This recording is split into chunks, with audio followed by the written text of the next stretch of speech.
What's going on, Imperials? Emperor Cubone here. Oh boy, Generation 5 is quite possibly the most controversial in the entire Pokémon series. There were several complaints about the region and the gimmicks in the games, but perhaps more than any other generation, people had so many problems with the Pokémon to come out in these games. There are some legitimate reasons for that, with a number of the Pokémon clearly being repeats from previous generations. Additionally, Unova had the largest roster of new Pokémon to date, meaning that there was the most potential to have problems, and boy did they deliver on that potential. So, here are the top 6 Unova Pokémon I have a problem with. Number 6. Stunfisk. This rotting pancake is a Pokémon? Stunfisk could have been an interesting idea, to have a mudfish that utilizes electricity to stun its foes. However, the execution was disastrous. First of all, the design is atrocious. Its flat body is quite unsettling, and would make it almost impossible for it to move outside of its stupid mud hole. Its face looks like it's been stomped on, which I wouldn't blame them for.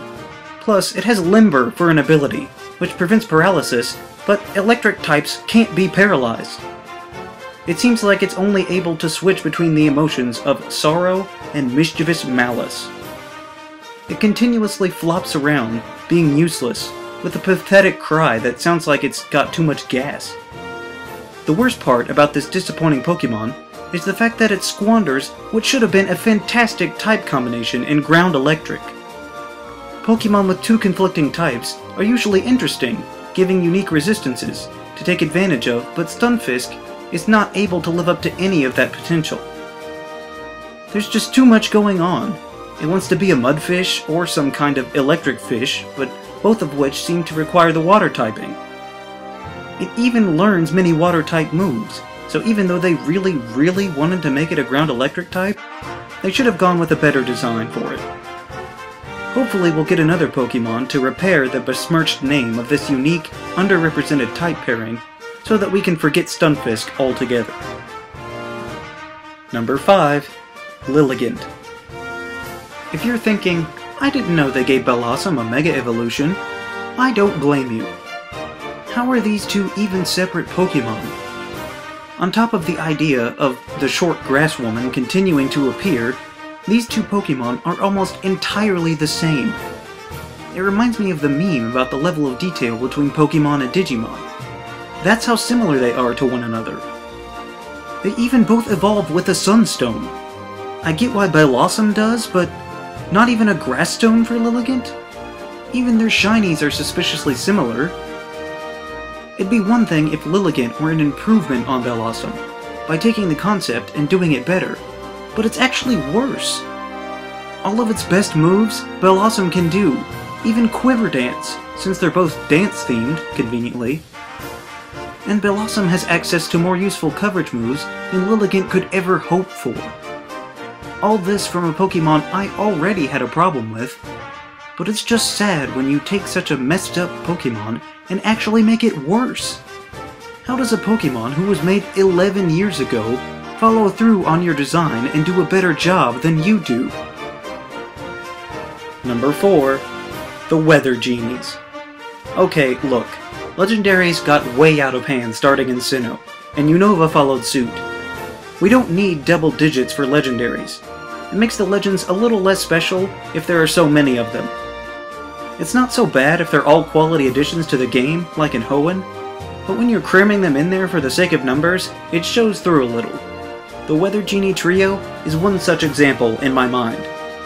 Tornadus, Thundurus, and Landorus are all really buff guys with weird hair that ride clouds with giant out-of-place tails. Sounds strange? Try looking at it. These designs, to me, simply don't look like Pokémon at all. They look more like Yu-Gi-Oh! Or something else with a similar audience, but doesn't quite capture the same magic as Pokémon. It's only marginally better when they get their completely unnecessary and baffling form changes from weird guys into kind of animals. Don't get me wrong, I didn't like the guys either, but how is it that he can switch into a bird with no problem? And why does he still have a beard? I know that there are real-world legends inspiring their designs, but other legends still manage to put a spin on it and make it look like a real Pokémon. Plus, Tornadus and Thundurus are the ever-annoying roaming Pokémon of their games. And even the way you get the third one is infuriating, because you have to have both of the other two on your game. That means you have to find someone willing to give you their hard-to-get roaming legendary before you even have a chance at getting the third one.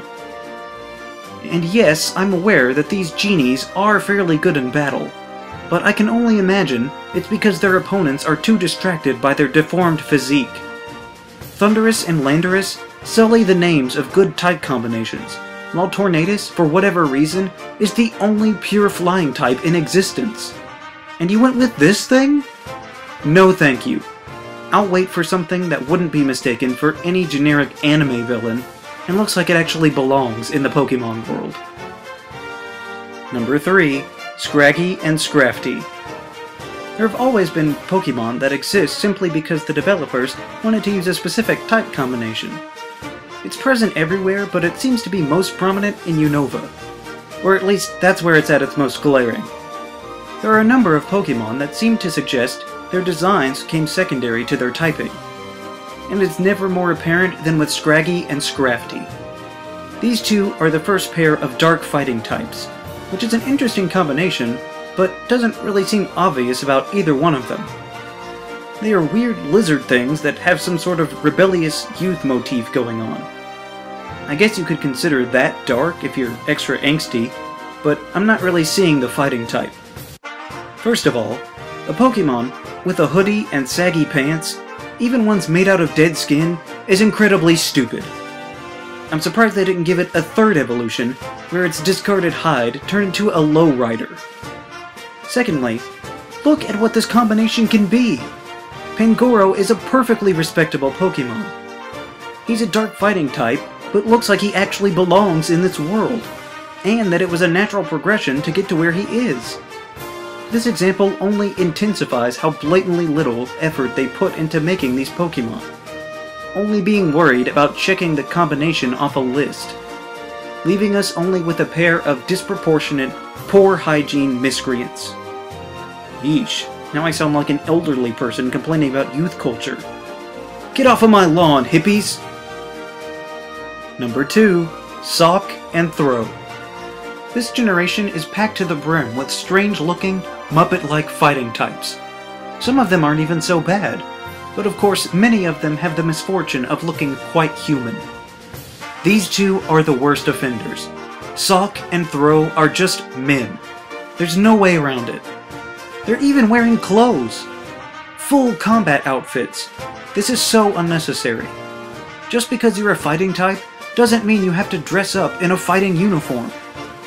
I mean, can you imagine a Walrein in a parka? These are clearly just two guys in masks that just got out of their Tai Chi class and somehow convinced everyone that they're Pokémon. Their names are embarrassingly pathetic. Sock and Throw? And simply misspelling the names doesn't make it clever. It's pitifully simple. I mean, can you imagine if this line of thinking were used on other Pokémon? Hey everyone, here's the exciting new Pokémon Punch and Kick! Oh, and don't forget all their friends, Spin, Sumo, and Muscle! With more fighting types being introduced in this generation than any other, there's no room for such a disappointing pair that look less like Pokémon than I do. Number 1. Simipour. In general, the elemental monkeys are pretty despised by most people. But I actually kind of like Pansage and Simisage. Pansear is alright, but gets a little more unfortunate when it evolves. I'm not a huge fan of Panpour, but once it's exposed to a Waterstone, it all just goes downhill. Simipour looks utterly ridiculous. Not that the other monkeys were brilliantly designed, but this thing is just a disgrace. First of all, open your eyes! We're in a battle here, pay attention! And when they all have kinda dumb hair, I can't see any reason why a spout of water would turn into dreadlocks. Would a little professionalism kill you? He just looks like he has such a smug, careless attitude, and would shrug off any commands if he wasn't feeling it, man. Also, What's with the dress? Firstly, it's not even a nice looking dress. It looks like it was caught in a lawnmower. But when the other two evolve, their fur looks like pants, giving them respectable coverings. But there's no way that this random, jagged, stiff article would realistically be how its own fur would develop.